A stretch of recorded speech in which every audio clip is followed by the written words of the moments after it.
आपली मुलं अभ्यासात नेमकी कुठे मागे पडतायत? जगाला जोडणारी नेमकी एक भाषा कोणती आहे? त्याचबरोबर इंग्लिशमध्ये मुलांना बोलताना ते अडखळत आहेत का? त्यांच्यामध्ये संघर्ष निर्माण होतोय का मनामध्ये? इंग्लिश रीडिंग करताना ते अडखळत आहेत? इंग्लिश विषय आल्यावर मुलांच्या मध्ये एक इन्फिनिटी कॉम्प्लेक्स येतोय, न्यूनगंड येतोय, मुलांच्या मध्ये आत्मविश्वासाची कमी आहे.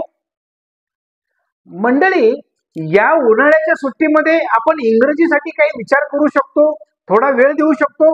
या संदर्भात आपण ह्या समर व्हॅकेशन मध्ये काय करू शकतो, या संदर्भात या विषयात आपण बोलणार आहोत.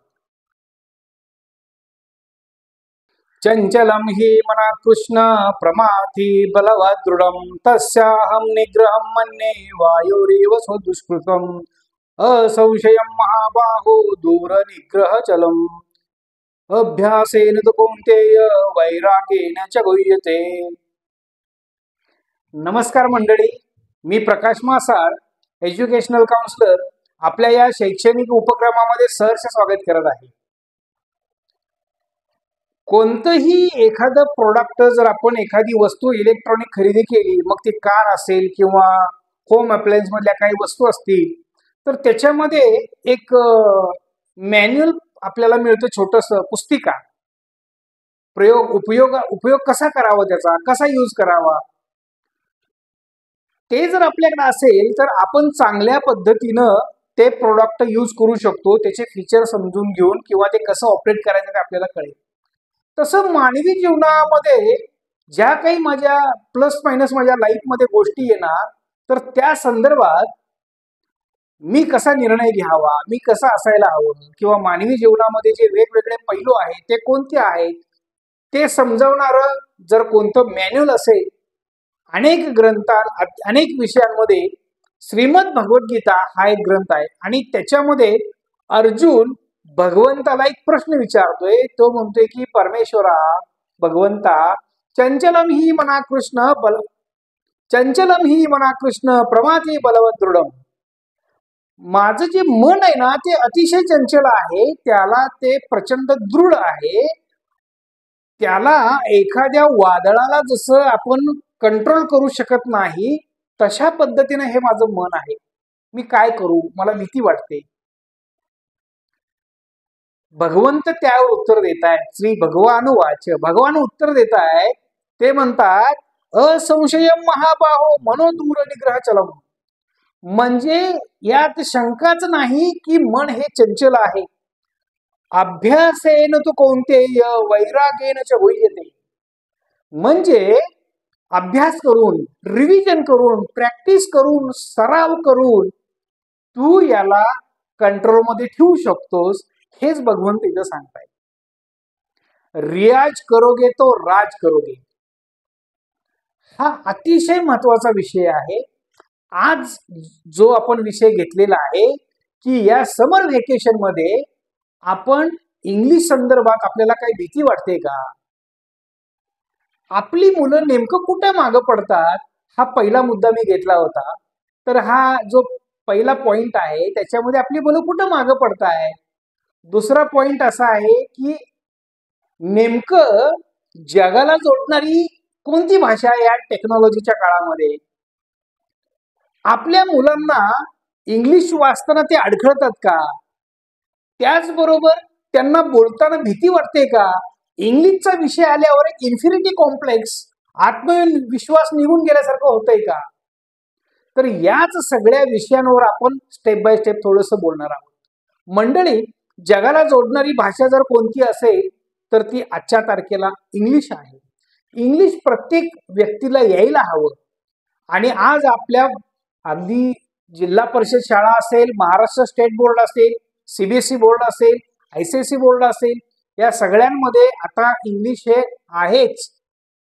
आपल्या मुलांना इंग्लिशमध्ये डेव्हलप करावं लागेल. आजची वस्तुस्थिती काय आहे? इंग्लिश मीडियम मध्ये शिकत असणाऱ्या विद्यार्थ्यांना इंग्लिशमध्ये बोलता येत नाही. सगळेच विद्यार्थी असे आहेत का? तर बहुतांशी विद्यार्थी तुम्हाला असे मिळतील. मग याचं नेमकं काय कारण असेल? आपण आणि आपली मुलं मराठी बोलायला कधी शिकलो? शाळेत गेल्यावर की घरातच? अर्थातच आपण घरी असतानाच बोलायला शिकलो. म्हणजे घरामध्ये ते वातावरण होतं मराठी बोलण्यासाठी. त्या मुलाला जरी या वस्तूला टेबल म्हणतात, या वस्तूला पेन म्हणतात, या वस्तूला ग्लास म्हणतात, हे माहीत नव्हतं. पण आपल्या घरातली मोठी माणसं बॉडी लँग्वेज ऍक्शन करून जे सांगत होते, इकडे ये, खाली बस, उठ, ह्या ज्या काही गोष्टी होत होत्या, त्याच्यातून ते मूल ज्या भाषिक मध्ये जन्माला येतं, ती भाषा, त्याची मातृभाषा तो सहजतेनं बोलतो. शाळेत गेल्यावर बोलतो असं नाही. शाळेत गेल्यानंतर त्यांना मुळाक्षरांची ओळख होते, व्याकरण तो शिकतो, पण हे अगोदरच तो बोलायला शिकतो. पण आज आपल्याला सगळ्यात मोठं चॅलेंजिंग जॉब काय वाटतोय? इंग्लिशमध्ये बोलणं. इंग्लिश स्पीकिंग माझं चांगलं झालं पाहिजे. या संदर्भात नेमका काही छोट्याशा आयडिया आपल्याला वापरता येतील का? काही ट्रिक्स वापरता येईल का? काय नेमकं करता येईल? या संदर्भात आपण आज विचार करत आहोत. मंडळी, या भाषा समजण्यासाठी काही 4 आणि 1 5 असे 5 पैलू आहेत. त्या पैलूंना आपण समजून घेणार आहोत. सगळ्यात महत्वाचा मुद्दा असा आहे, जर मला माझी मातृभाषा सोडून कोणतीही भाषा जर मला शिकायची असेल, तर किमान अनुशासन आणि दृढ निश्चय, डिसिप्लिन आणि डिटर्मिनेशन, ह्या 2 क्वालिटीज माझ्याकडे असणं गरजेचं आहे. त्याच्यातूनच मी इंग्लिश लर्न करू शकतो. तर हे इंग्रजी शिकण्यासाठी आपल्याला काय करायला पाहिजे? काही 1-2 व्हिडिओमध्ये आपण टप्प्याटप्प्यामध्ये थोडं आपण बघू. पण आज कमी वेळेमध्ये जेवढं काही सांगता येईल, ह्या उन्हाळ्याच्या सुट्टीमध्ये, ह्या समर व्हॅकेशन मध्ये आपल्याला समर व्हॅकेशन एन्जॉय करता करता काही छोट्याशा ऍक्टिव्हिटी मधून आपलं इंग्रजी, आपल्या मुलांचं इंग्रजी डेव्हलप करू शकतो का, या संदर्भात आपण हा व्हिडिओ बघतोय. तर मंडळी, मी परत सांगतो की हा जो व्हिडिओ आहे, हा आपल्या मुलांसाठी आहे, आपल्यांसाठी आहे. जर आपली मुलं डेव्हलप झाली, तर आपण त्या मुलांच्यावर जो काही आज पैसा खर्च करतोय, त्यांच्या शिक्षणावर जो काही खर्च करतोय, जो आपला वेळ देतोय, त्या पैशाचं आणि त्या वेळेचं जर चांगलं चीज करायचं असेल, तर मुलांना आपल्या अभ्यासामध्ये डेव्हलप होणं गरजेचं आहे. थोडासा वेळ देऊन ही मुलं हे करू शकतात. तर पहिला पॉइंट आहे याच्यामध्ये रीडिंग, वाचन. दुसरा पॉइंट आहे रायटिंग. तिसरा पॉइंट आहे लिसनिंग. चौथा पॉइंट आहे स्पीकिंग. आणि 5व्या पॉइंट बद्दल मी शेवटी बोलणार आहे. त्यामुळं हा व्हिडिओ शेवटपर्यंत नक्की तुम्ही बघा. माझ्या ह्या प्रकाश काउन्सिलर चॅनलला जर तुम्ही सबस्क्राईब केलं नसेल, तर मंडळी सबस्क्राईब करा. सबस्क्राईब केल्यानंतर बेल आयकॉनला ऑलला टिक मारा, जेणेकरून माझं नोटिफिकेशन तुम्हाला येऊ शकेल. मंडळी, ह्या व्हेकेशन मध्ये रोज एक नवीन व्हिडिओ घेऊन मी तुमच्या समोर येत आहे. 5 ते 10 मिनिटाचा, 15 मिनिटाच्या विषयामध्ये नक्की आपल्या मुलांना उपयोगी पडेल असे काही विषय मी आणतोय. तर त्यामुळं माझ्या या चॅनलला सबस्क्राईब करा, लाईक करा, मॅक्झिमम शेअर करा. आपण जर काही चांगल्या गोष्टी आपल्या जवळच्या लोकांना शेअर केल्या, तर आपलं काहीही नुकसान होणार नाही. कारण का, निसर्ग सर्वार्थाने समृद्ध आहे. निसर्ग आपण जे देणार आहे तेच आपल्याला मिलियन टाइम्स परत येणार आहे. जसा शेतकरी 4 दाणे पेरल्यावर 400 दाणे शेतातून तो घेऊन येतो, त्याच पद्धतीने हा नियम आहे. तर त्यामुळं या व्हिडिओला तुम्ही सबस्क्राईब करा, शेअर करा, मॅक्झिमम लाईक करा आणि सगळ्यात एक छानशी कॉमेंट्स द्या की या व्हिडिओ बद्दल तुम्हाला काय वाटतंय. तर चला आपण पहिल्या पॉइंटकडे जाऊ. रीडिंग. रीडिंग हा इंग्लिश मधला, कोणत्याही भाषेमधला सगळ्यात महत्वाचा भाग आहे. ज्या मुलांना ABCD येते, त्यांच्या गरजेनुसार काही पुस्तक असतात मोठ्या टाईप मध्ये, लहान मुलांची जी पुस्तक असतात, तर त्याच्यामध्ये काही छोटी छोटी पुस्तकं या मुलांना तुम्ही रीडिंगसाठी देऊ शकता. एव्हरी डे मला काहीतरी इंग्रजीमध्ये वाचायचं आहे. कदाचित मला सगळं आकलन होणार नाही, कारण मला काळ माहित नाहीये, टेन्सवर माझं काम झालेलं नाहीये, तर त्यामुळे ती समस्या येणार आहे. पण हळूहळू जसं आपण चालायला लागू त्याप्रमाणे आपल्याला ह्याच्यामधल्या सगळ्या गोष्टींचं आकलन होणार आहे. तर रीडिंग करताना दररोज आपण थोडं का असेना पण इंग्रजीमध्ये वाचायला पाहिजे. मग आपण काय करू शकतो? एखादा न्यूजपेपर आपण इंग्लिश मधला घेऊ शकतो का आपल्या घरी? किंवा लहान मुलांसाठी छोट्या छोट्या गोष्टी, Hanuman in English, Ram in English, Ramayana in English, Chhatrapati Shivaji Maharaj in English. लहान मुलांसाठी पुस्तकांच्या तुम्ही बुक स्टोर्स मध्ये गेलात तर नक्की तुम्हाला ह्या लहान मुलांसाठी छान छान अशी पुस्तकं मिळतील. अकबर आणि बिरबलच्या गोष्टी इंग्लिशमध्ये, मोठा टाईप असतो, चित्रांच्या रूपामध्ये असतं. तर नक्की या पद्धतीनं आपल्या मुलांनी आणि आपण थोडंफार तरी इंग्लिश वाचण्याचा प्रयत्न केला पाहिजे. सेकंड पॉइंट आहे रायटिंग. मला काहीतरी लिखाण करावं लागेल. प्रत्येक व्यक्तीने स्वतःची रोजनिशी लिहावी. आज मी काय केलं, आज माझ्या लाईफमध्ये काय घडलं, अशी छोटी छोटी वाक्य, रोज एक 5 वाक्य आपल्या मुलांना आपण रायटिंग करायला सांगू शकतो का? एक छोटासा उपक्रम. तर त्याच्यामध्ये तुम्ही छोटंसं एखादं त्यांना गिफ्ट द्या, सरप्राईज गिफ्ट द्या, की जे कन्स्ट्रक्टिव्ह असेल, जे त्याच्या मुलासाठी उपयोगी असेल, हेल्दी असेल, असं काहीतरी चांगलं आपण मुलांना देऊ शकतो. एकापेक्षा जर जास्त मुलं आपल्या घरामध्ये असतील तर 100% त्यांच्यामध्ये तुम्ही स्पर्धा लावू शकता रायटिंगसाठी. ती छोटी छोटी वाक्य असतील.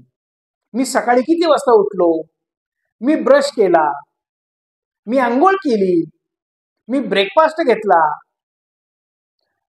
या पद्धतीने मी कार्टून किती वेळ बघितला, मी टीव्ही चालू केला, मी मंदिरात जाऊन आलो, वगैरे वगैरे. अशी छोटी छोटी वाक्य इंग्लिशमध्ये आपल्या मुलांना लिहिण्यासाठी सराव करायचा. हा अतिशय महत्वाचा विषय आहे. त्याच्यानंतर तिसरा पॉइंट आहे लिसनिंग. कोणतीही भाषा, माझी मातृभाषा सोडून जर मला अवगत करायची असेल दुसरी भाषा, तर या स्टेप्स प्रमाणे जर आपण गेलो तर ते सोपं होणार आहे. तर तिसरा पॉइंट आहे लिसनिंग. एव्हरी डे आपण काही इंग्लिश मधलं ऐकतोय का? स्पर्धा परीक्षा जी मुलं एमपीएससी यूपीएससीची एक्झाम देत आहेत, काही मंडळींना मी भेटलो ज्या लोकांनी चांगली अचिव्हमेंट केलेली आहे, जे लोक चांगल्या पदावर आहेत, आता सध्याला शासकीय नोकरीमध्ये रुजू आहेत, अशा लोकांच्याकडून मला समजलं की अरे रोज तुम्ही इंग्लिश न्यूज वाचलं पाहिजे, ऐकलं पाहिजे. टेलिव्हिजनवर, नॅशनल चॅनलवर जे इंग्लिश न्यूज आहेत त्या मी ऐकू शकतो का? आज ज्याच्या माध्यमातून मी आज तुमच्यापर्यंत बोलत आहे, हे जे टेक्नॉलॉजी आहे, हे जे आपलं मीडिया आहे, या युट्यूबवर बरेचसे काही इंग्लिश पॉडकास्ट आहेत.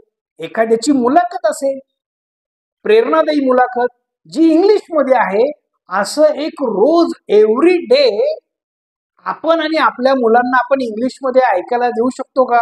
ऐकू शकतो का आपण? तर 100% त्याचा खूप चांगला फायदा होतो. परत मी सांगतो की कन्स्ट्रक्टिव्ह पद्धतीनं जर आपल्याला काय करायचं असेल तर 100% काही पॉझिटिव्ह सकारात्मक ऊर्जा असणारे असे काही व्हिडिओज आपण आपल्या मुलांना इंग्लिशमध्ये दाखवू शकतो. छान छान कविता असतील इंग्लिश मधल्या. त्याचबरोबर मी कालच्या व्हिडिओमध्ये सांगितलं होतं की आज तुमचा पाल्य ज्या इयत्तेमध्ये आहे, समजा तो 4थीत आहे, तर 2री, 3री, 4थीचं जे इंग्लिशचं पुस्तक आहे ते त्याच्याकडनं वाचून घ्या, त्या कविता त्याच्याकडनं वाचून घ्या. तर त्याचा नक्की फायदा या आपल्या मुलांना होणार आहे. त्याच्यानंतर 4था पॉइंट येतोय, तो म्हणजे स्पीकिंग. आपण बोलणं. सगळ्यात मोठी भीती आपल्याला तिथंच वाटते, पण याची सुरुवात पालक म्हणून आपण करू शकतो का? आज आपण अशिक्षित आहोत, आमचं शिक्षण कमी झालंय असं जरी म्हटलं तरी आता आपल्या ह्या वयाचा जर विचार केला, आपल्या या जनरेशनचा विचार केला, तर किमान 12वी पर्यंत आपल्या सगळ्यांचं शिक्षण झालेलं आहे. 10वी 12वी पर्यंत प्रत्येक स्त्री पुरुषाचं शिक्षण हे झालेलंच आहे किमान, कसं का असं ना ढकलत आपल्याला वर नेलेलं आहे. तर त्यामुळं आपल्या मुलांच्या बरोबर आपण इंग्लिशमध्ये बोलू शकतो का? मगाशी मी सुरुवातीला एक पॉइंट बोललो होतो की आपण आणि आपली मुलं मराठी बोलायला कसं शिकलो. तर नक्कीच आपण शाळेत गेल्यावर शिकलो नव्हतो, तर घरामध्ये ते वातावरण असल्यामुळं आपण ते बोलत होतो. तर छोटे छोटे काही डायलॉग्स आहेत. घरामध्ये अशी किती कामं आहेत, किती वस्तू आहेत, किती शब्द असतात आपले, तेच ते शब्द असतात. तर ते शब्द पहिला समजून घेणं, थोडासा शब्दसंग्रह वाढवणं, काही पॅरलल गोष्टी आपल्याला कराव्या लागतील. आता मी हे जे सांगत आहे, पहिला पॉइंट मी सांगितला रीडिंगचा, नंतर सांगितलं की रायटिंग आपल्याला काही थोडंफार लिहायचं आहे, त्याच्यानंतर सांगितलं लिसनिंग, काहीतरी मला ऐकायचं आहे, स्पीकिंग मला बोलायचं आहे. हे सगळं करत असताना शब्दसंग्रह हा बेसिक आहे. तर am is are, was, were, take, give, stand up, sit down, come, out, असे काही शब्द आपल्या मुलांच्याकडनं जर आपण करवून घेतले, शब्दसंग्रह त्यांचा वाढेल, त्यातनं त्यांचं रायटिंगचं प्रॅक्टिस होणार आहे. आणि आपण जर आपल्या घरामध्ये पती पत्नी जर तोडकं मोडकं जरी बोलायला लागलो तरी चालेल, नो प्रॉब्लेम. ही सुरुवात आहे. त्याचबरोबर आम्ही आपल्या पाल्यांसाठी आणि पालकांसाठी इंग्लिश स्पीकिंगचा एक स्वतंत्र असा कोर्स आहे. तर त्या संदर्भात तुम्ही जर आम्हाला संपर्क केलात, आमच्याशी कॉन्टॅक्ट केला, तर आम्ही तुम्हाला सांगू शकतो घर बसल्या आपण कशा पद्धतीनं आपलं इंग्लिश स्पीकिंग डेव्हलप करू शकतो, आपल्या इंग्रजीचं डेव्हलपमेंट आपल्याला करता येईल. तर रीडिंग, रायटिंग, लिसनिंग आणि स्पीकिंग ह्या 4 गोष्टी व्हायला पाहिजे. त्याचबरोबर मी तुम्हाला सुरुवातीला म्हणलं होतं 4-5 पैलू आहेत. 5व्या पैलूबद्दल मी आता बोलतोय. आणि हा 5वा पैलू आहे तो म्हणजे की माणूस सगळ्यात जास्त कुणाशी बोलतो? नक्कीच तो स्वतःशी. या जगामध्ये माणूस स्वतःशी बोलत असतो. तर त्यामुळं थिंकिंग, विचार करण्याची जी प्रक्रिया आहे, आपण इंग्लिश बोलताना पण काय करतो, मराठीमध्ये विचार करतो आणि मग त्याला इंग्लिश मधला कुठला शब्द आहे याची जुळवाजुळव करून बोलत असतो. तर तसं न करता मी विचारच इंग्रजीमध्ये करायला सुरुवात करणं, थिंकिंग करणं, ही अतिउच्च पातळी आहे. साधारणपणे 4 ते 6 महिने जर या पद्धतीने आपल्या मुलांसाठी जर आपण एक्झरसाइज केली, आपल्या कुटुंबासाठी जर एक्झरसाइज केली, तर 100% आपल्या मुलांचं इंग्रजी डेव्हलप होणार आहे. आपल्या मुलांना स्काय द लिमिट एवढं स्पेस मिळणार आहे जर मुलांना इंग्रजी आलं तर. त्यांचा आत्मविश्वास वाढणार आहे. आणि सुरुवातीला मी एक मुद्दा मांडला होता की जगाला जोडणारी भाषा कोणती आहे? तुम्हाला आवडतंय, येतंय, नाही येतंय त्याच्याशी काही घेणं देणं नाही, पण इंग्लिश भाषा अत्यंत आवश्यक आहे.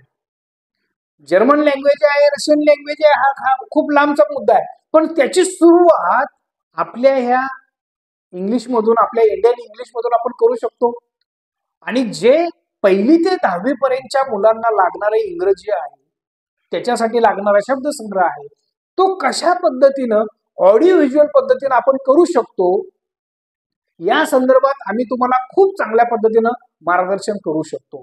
या समर वेकेशन मध्ये, या उन्हाळ्याच्या सुट्टीमध्ये आपण जर बाकीच्या सगळ्या एन्जॉयमेंट करत असताना टेक्नॉलॉजीचा वापर करून, तंत्रज्ञानाचा वापर करून जर आपण इंग्लिश मुलांचं जर डेव्हलप करू शकलो, तर नक्कीच येणाऱ्या काळामध्ये आपल्या मुलांना त्याचा खूप चांगला फायदा होणार आहे. मंडळी, जाता जाता मी शेवटी तुम्हाला एवढंच सांगेन की या इंग्लिश डेव्हलपमेंट बरोबर गणिताची काही सूत्रांवर आपल्याला काम करायचं आहे, सायन्सचे काही फॉर्म्युले आपल्याला समजले पाहिजेत.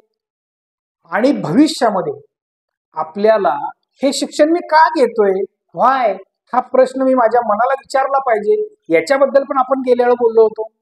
तर त्यामुळं जर हा व्हाय असेल, का असेल, तर 100% आपल्याला सेल्फ मोटिवेशनने आपण लर्निंग करणार आहोत, सेल्फ स्टडी करणार आहोत. आणि त्यामुळं त्याच्यात जर आपल्याला टिकायचं असेल, हे स्पर्धेचं युग आहे. या स्पर्धेच्या युगामध्ये शाला बाह्य परीक्षा ज्या आहे, ज्याला आपण कॉम्पिटिटिव्ह एक्झाम म्हणतो, त्या संदर्भातला एक मी स्वतंत्र व्हिडिओ घेऊन येतोय. तर त्यामुळं अतिशय TSC सारखी एक्झाम असेल, स्कॉलरशिप सारख्या परीक्षा असतील, जर पहिलीपासून जर आपल्या मुलांच्यावर जर आपण एक्झरसाइज केली तर 12वी नंतर, ग्रॅज्युएशन नंतर या मुलांना जी नीट सारख्या काही एक्झाम असतील त्या देण्यासाठी, त्याचं प्रिपरेशन करण्यासाठी, त्या एक्झामला ते फॅमिलियर मुलं होण्यासाठी आपल्याला हे आवश्यक आहे. त्यामुळं हीच वेळ आहे की आपण जागरूक होणं, पालकांनी जागरूक होणं अत्यंत गरजेचं आहे. मंडळी, मी इथंच थांबतो. परत एकदा तुमचे मी धन्यवाद देतो. तुम्ही हा शेवटपर्यंत व्हिडिओ बघितला. हा व्हिडिओ जर आपल्या प्रत्येक मराठी माणसापर्यंत पाठवला, ज्यांच्या घरामध्ये मुलं आहेत, तर नक्की याचा फायदा आपल्या मुलांना होणार आहे, आपल्या कुटुंबाला होणार आहे. कारण का आपली मुलं यशस्वी होणं हेच आपल्या कुटुंबाचं आजचं उद्दिष्ट आहे. तर त्यामुळं माझ्या या प्रकाश काउन्सिलर चॅनलला तुम्ही सबस्क्राईब करा, लाईक करा, शेअर करा आणि आजचा व्हिडिओ तुम्हाला कसा वाटला या संदर्भात एक छोटीशी कॉमेंट्स नक्की द्या. मी तुमच्या कॉमेंटची वाट बघतोय. धन्यवाद.